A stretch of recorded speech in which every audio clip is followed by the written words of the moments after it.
Hello, I'm Dango Rose. Welcome to the Mountaineer Podcast, where everybody's listening. The Mountaineer brings you the latest news of the Peak to Peak region, in print, online, through our podcast, social media, and special publications. Now, listen in to the latest news of the area with our local journalists.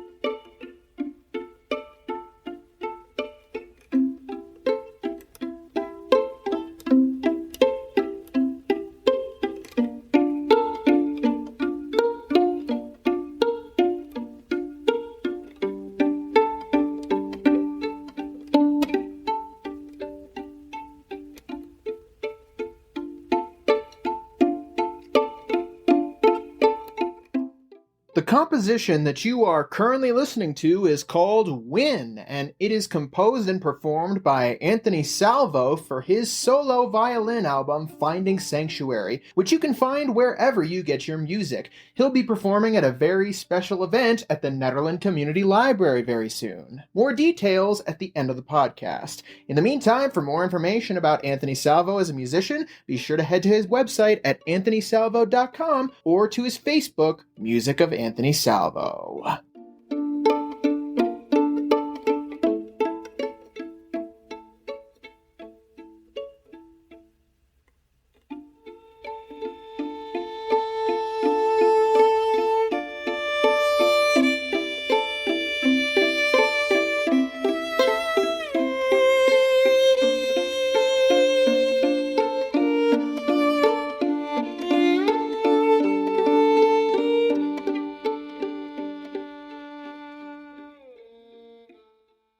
Hello there, everybody. My name is Jamie Lammers, and welcome to this week's Miscellaneous Monday edition of the Mountaineer Podcast, where we cover various topics from across the Peak to Peak area. I don't really have much to say this time around, so I want to get right into the interview, but before we do that, there are two things that I want to get out of the way first. The first is promoting this weekend's movie at the Backdoor Theater, which is Red One, rated PG-13. Here is the log line provided by the Backdoor Theater. After Santa Claus is kidnapped, the North Pole's head of security must team up with the world's most infamous bounty hunter in a globe-trotting, action-packed mission to save Christmas. There won't be a matinee this weekend, but you can still check out Red One by heading to the Nederland Community Center's Backdoor Theater, located at 750 North Highway 72 in Nederland, on Friday, November 29th, starting at 7 p.m., and Saturday, November 30th, starting at 7 p.m. Be sure to head over there for a great time at the movies. And the second quick thing is a message brought to you by The Mountaineer. Are you interested in advertising? The Mountaineer has advertising in print, on our website, through our social media. We have 3 guides each year, coupon insertions, and more. Want more information? Email marketing@themountaineer.com or give Bethany a call at 720-960-2900. All right, I think that's all I have, so let's jump into the interview. Our guest this week, do you mind introducing yourself real quick? Officially? Sure. Anthony Salvo. I live off Magnolia Road on Lazy Z. I've been up here for about 13 years and playing music in the Boulder area for about 40 years, 35 years, like that, yeah. And we are recording this interview in person right outside the Nederland Community Library, where you will be performing very soon. That's right. Yeah, Sunday, September 8th at 11 a.m. Of course, our guest meant to say December, and September came out. I didn't correct him in the interview, but I wanted to make sure that was clarified here. Because we recorded this interview outside, there will occasionally be moments where the wind gets very loud, but I think that overall it adds a very nice ambiance to the entire interview, especially considering what the interview is going to focus on. You'll be performing here at the library, but it's not a concert of your music necessarily, is it? I believe it totally is. Whoops, that's my misunderstanding of the description that I read, which talked about how this was an event that allowed people to meditate as well as listen to music. I think that's actually the description too. So it's basically, I started doing these events at my house and also through Modus Theater in Boulder. I've been working with them for a long time, and they had a brilliant idea. They're kind of aware of the stress levels of the community that they serve. They serve a lot of what's the word? Members of community that are marginalized. And so they had the idea, the director of Modus knows my music because I've been doing events with her for a while. And she asked me to play an hour of music just to have people lay down and be with themselves and do that. So it kind of is my concert, and it's all music that I crafted. But it is with the intent of holding a space for people to remember themselves, go deeply, just relax into their own center, basically. Yeah, so it's an event like that. That is super cool. So it's a combination of a concert and a meditation event. How long have you been doing these events for? I started them last year, and then since then I've done it in different circumstances. I've also done a couple of events at my house on Lazy Z up in Nederland here, and we have like 9 or 10 people, and they come and it's like a huge adult slumber party for an hour.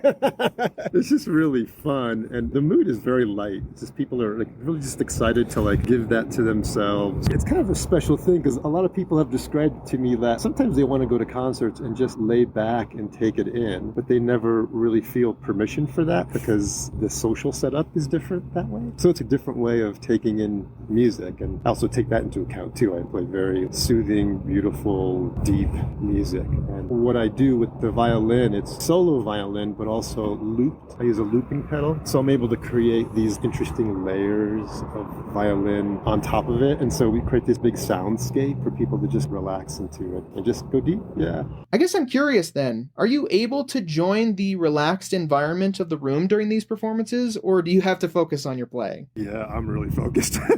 It's really intense to hold that kind of space for an hour, to really craft it and to pay attention to the container of the space and to help people do that. And the looping pedal also really requires a lot of attention to make that really work. Because, like technology is awesome until it doesn't work, and then it's like, so I'm pretty focused, but it's also one of the most satisfying things to do because you end up really holding this special space for people to just go into calmness, into themselves, and have that permission for an hour.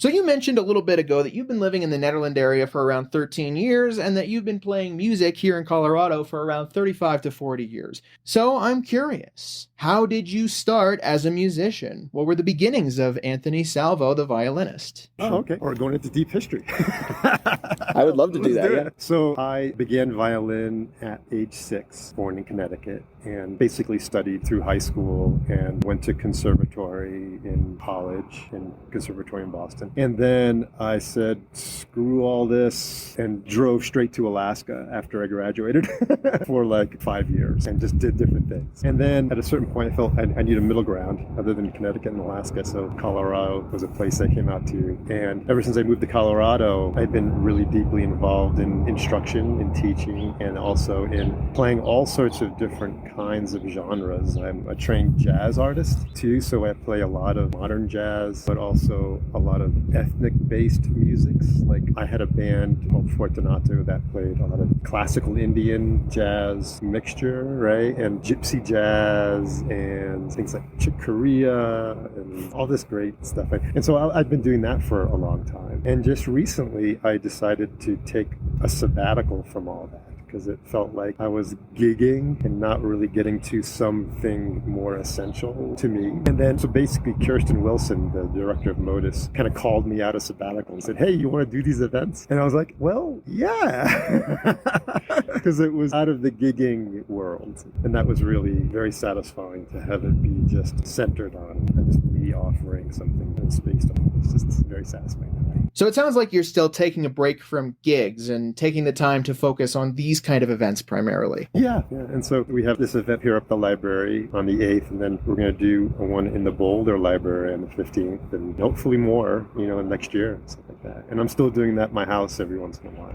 too. So it just feels very satisfying to do that. And there's more like a direct connection to really affecting people in a way that's different than the gigging model. And so it's just been really fun. And you get to meet every single person that you play for. It's not like this anonymous presentation of music. So are there any particular musicians that have stuck out as influences to you over the years? Yeah, Pat Metheny. He's like my favorite artist of all time. Just because he actually has this wonderful fusion of incredible jazz and rarefied beauty in his music. And he spans this whole realm of love offering. So I've been to many of those concerts. And then the music of Shakti, which is it was kind of an Indian jazz fusion supergroup with like John McLaughlin and Zakir Hussain and Shankar and percussionists. And that was also really beautiful. Indian classical music really is very, very different than Western classical or even Western jazz. And then the fusion of those things were really big influences for me. And how long have you been playing the loop pedal? When did you start incorporating that into your performances? Good question. 6 years ago. I started playing there's a contact improvisation group that practices contact improvisation, and every once in a while they hire musicians to play music for them, solo musicians. And so that was a way to craft some of these. Well, actually, it was a way for me to perform the music that I created on my CD. Do they call them CDs? No one uses CDs. The album. Yeah. My album that I have, right? And so a lot of the music that I use for these performances are also from that album. And what's it been like adding the loop pedal to your musical repertoire at this point in your musical career? During the actual interview, I essentially phrased it as this late in your musical career. That wasn't how I meant to phrase it, and I did clarify that after we finished the interview, but I wanted to include that context for how he starts to answer this question. Yeah. Well, I'm probably going to live another 70 years, so I think I'm right in the middle. I think the looping allowed me to create these soundscapes that I couldn't do. I mean, there's incredible writing for violin, Bach, and all this other great composers that utilize the full capacity of the violin in that way. And this way, the looping pedal, you can actually create so many multiple layers of compositions that you could do in a studio, basically. You can kind of create, studios are multi-tracks, right? So you multi-track and you put many, many layers of tracks into one song in one piece, right? And so the looping pedal really allowed me to do that live. And it was very, very exciting to do that, just to have that capability of doing it. So have you delved at all into original compositions during that time? Yeah, the album that I made called Finding Sanctuary, I made it about 10 years ago, all original compositions. And I studied with a mentor in France with a couple there that works with artists specifically for that kind of thing. And it's actually an interesting story. My wife and I, when I was going to record it, we recorded some tracks in France in the same week that we got married there, right? So it was kind of funny. Like I created some tracks and then we played them during the wedding. And then it turned into the CD. You know what I mean? Everything, it just came together that way. So it was fun. Was that your first time really delving into original material, or at the very least, putting it all in one place? Pretty much, yeah. It was a CD just coming from my experience of relational intimacy, relational challenges, the whole ball game, the possibilities of how to relate to another person, basically. And what has stuck out to you about performing violin over the years? That's a really good question, too, because I also teach. I've been teaching for 35 years. So that question has come up to me a lot because I want to pass along to my students what I feel would be the essential foundation of why would you want to be a performer? You know what I mean? Why do this at all? Or why would you want to play for people? What's the motivation? Is it egoic motivation to prop yourself up, or is it to fill some kind of other need? And so what I come to with my students is that the only reason to perform, really, is to embody how much fun it is to express the skill that you developed and perform it. There's no other reason to perform other than to embody the fun of performing and to serve that as an example. To have that be like oh yeah, this is a joyful thing, so this is why you'd want to practice 2 hours a day. And so, yeah, I think that's probably the thing that I always come back to, is that it's really fun and satisfying to embody the spirit of playing and offering, simply for that, not for money, not for recognition, not for anything like that. But that's something that you can always have as a foundation of your relationship with you and your instrument and what you do with it. I actually want to build on that and talk a little bit more about your teaching. What inspired you to go into teaching at the beginning? That's a good question, too. I mean, they probably both developed parallel. The interesting thing about teaching was I never really decided I was going to be a teacher. I just got asked to teach, and I was like, okay, I'll do that. And then I kind of learned about that, and then I said, oh, okay, I'll keep doing this. And then it got more and more and more, and now I have a really full Suzuki-based studio. I have about 30 students a week, which is It's a lot, but it's something that's become core in my life. I think that was, again, something that I didn't have to push to do. You know, it kind of found me in a way, and I just said yes to it, and then bam, just opened up. It's kind of like these performances. It's been interesting. It's like I got asked to do it, and then I said yes, and then I was like, oh, this is good. It's like, and then the ball got rolling from there. It's one of these great things in my own life, or life in general. It's like things that are really kind of essential, you don't have to push for. They almost find you. You just got to kind of be open to the grace of that. And sometimes it's like, damn, it'll catch you. And then all you have to do is say yes and not resist it. A little philosophy thrown in there. And is there anything in particular that you hope people will take away from your music or your teaching or your performances or anything to do with your violin career over the years? Oh, yeah. Oh, wow. That's a good, global perspective question. I like that. It's what I tell my students is practicing is not necessarily fun. It could be interesting to you and you could study it, but it's not necessarily fun. It's hard work. It's concentration. It's dedication. It's wanting to develop a finely tuned skill that you can feel wonderful about. And then if you do all the practice, if you do all the preparation, if you do all the hard work, the performance of it is just joyful. It's just fun. It's just like, oh, this is the best thing ever, because I'm just offering all of the work and the dedication that I've committed to myself and then putting it out there in a way that hopefully uplifts and inspires and brings a sense of the beauty of excellence and dedication to playing an instrument. And do you have any favorite parts about your involvement with the violin over your lifetime? Performing, teaching, playing the violin in general? I think same answer. That play with different people. Everybody has a different vibe, a different outlook, a different perspective on what it means to be a musician. And everybody has different levels of engagement with their own process around who am I as a musician? What does a musician mean? You know what I mean? There's all that. So it's actually, there's a lot of learning that just from observation of people and how they relate with their instrument and what it means. I always come back to this idea that the refinement of a craft is something very, not precious, but very valuable. And then to offer that refinement of the craft in a way that inspires people to be themselves and to enjoy the receiving of it as much as the joy of performing it is a really, to me, I think it's an essential piece of the whole puzzle of being a performer. Yeah. And not worrying about the money's great. Sometimes it's great. So that's that. But it's that upliftment that you can offer based on my own understanding of what it is to be a human. You kind of approach performing and being in that particular spotlight is a privilege to do that, to hold that role, hold that space. So coming back to your performance here at the Nederland Community Library, in order to truly utilize the space, I assume that this concert's going to be held inside? Yeah, I think it might be in the community room. People can sit in chairs, or they can go the whole full yoga mat, pillow, stuffed animal, small puppy. Cool. Actually, Electra, the director of the library, she wanted me to do a video, kind of a promotional video a little bit. And she said, include an animal. People love animals.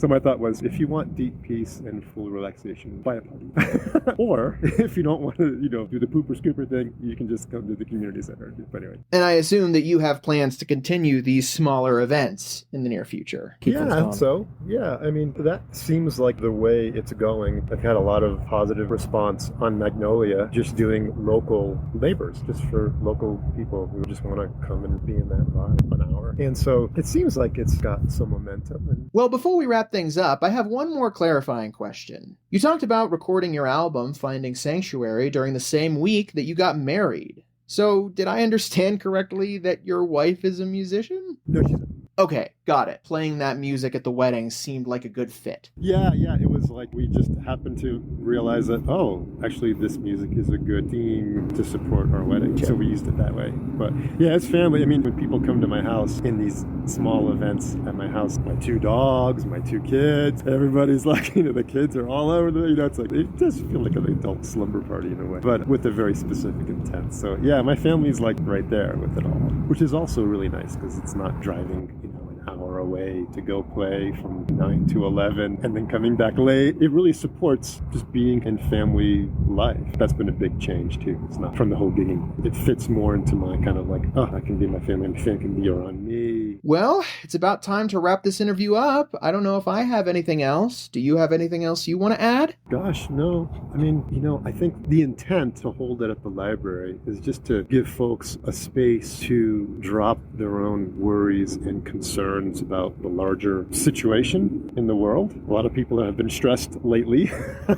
And it's also, it's just a place to come in community, to just rest and be held in a certain way, to just let what might be very concerning go for a while. In that case, I think those are all the big questions I have. Those are big questions. I'm going to go think about them now.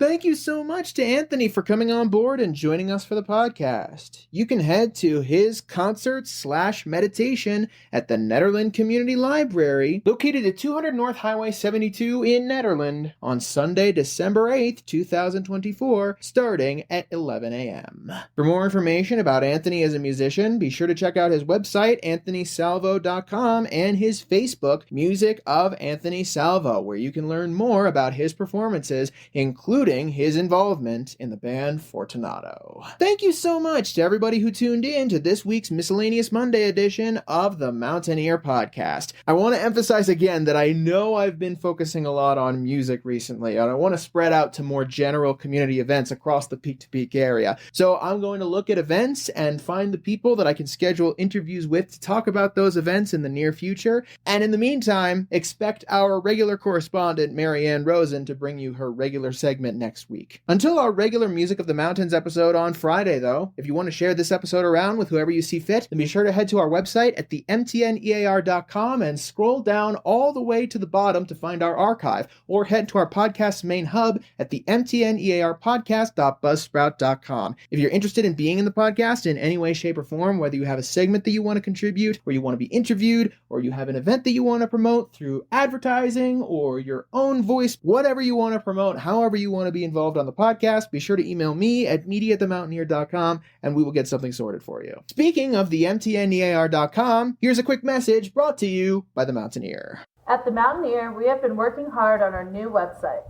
The new site is up, and through November it is completely free to check out. That's located at www.themountaineer.com. All right, I think that's everything from me. I will see you guys on Friday with our regular Music of the Mountains episode. I hope you all have a great Thanksgiving. Have a great rest of your day.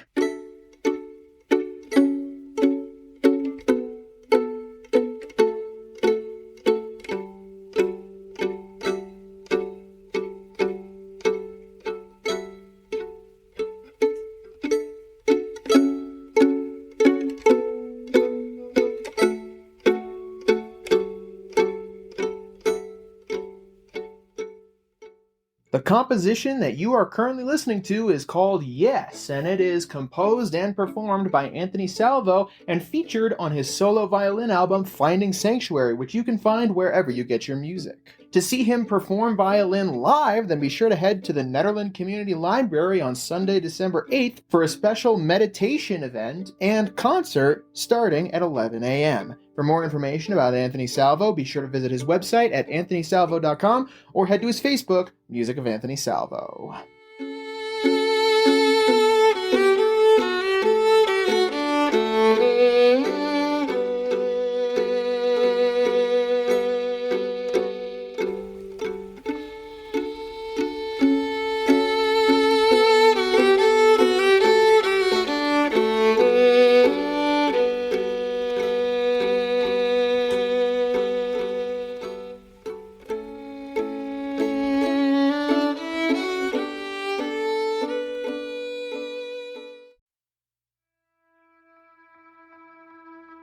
And that's it for our show.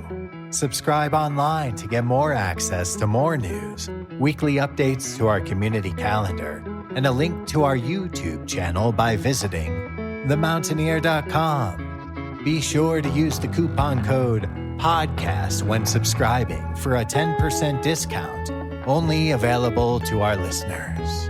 If you are in the local Peak to Peak area, be sure to pick up a print edition of The Mountaineer at a local business. I'm Dango Rose. Thank you for listening.